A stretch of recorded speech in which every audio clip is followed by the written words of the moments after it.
આણંદના સોજિત્રા પંથકમાં ભારે વરસાદ બાદ ખેડૂતોની મુશ્કેલીમાં વધારો થયો છે. મગરોલ, લીંબાલી, ગાડા, બાલિંટા, મલાતજ અને ભડદક જેવા ક્યારાવાળા વિસ્તારોમાં વરસાદી પાણી ખેતરોમાં ભરાઈ રહેલા ડાંગરના પાકને મોટું નુકસાન થયું છે. 6000 એકરથી વધુ જમીનમાં 10 દિવસ સુધી પાણી ભરાયેલા રહેતા ડાંગરના રોપા પીળા પડી ગયા છે અને અનેક ખેતરોમાં રોપા કૂંવાઈ ગયા છે, જેના કારણે પાક નિષ્ફળ ગયો છે. ખેડૂતોને મોટો ફટકો પડ્યો, જેમાંથી બેઠા થવા માટે તેઓ સરકાર પાસે સહાયની આશા રાખી રહ્યા છે. ડભોની છે એમ કરીને 150 વીઘા જમીન બોરણમાં ગઈ છે. એકવાર રોપ્યું, ફરી રોપ્યું.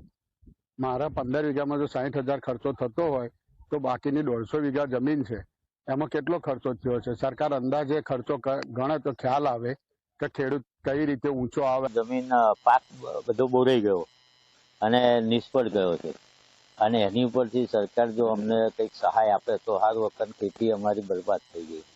હવે અમે રડવા વાળી આવી ગઈ. ખાવા પીવાનું કોઈ મળે ને એવું પોઝિશન છે. 8-10 વીઘા જમીન છે, પણ અમારે ખર્ચ લગભગ 50-60 હજાર રૂપિયા થઈ ગયા.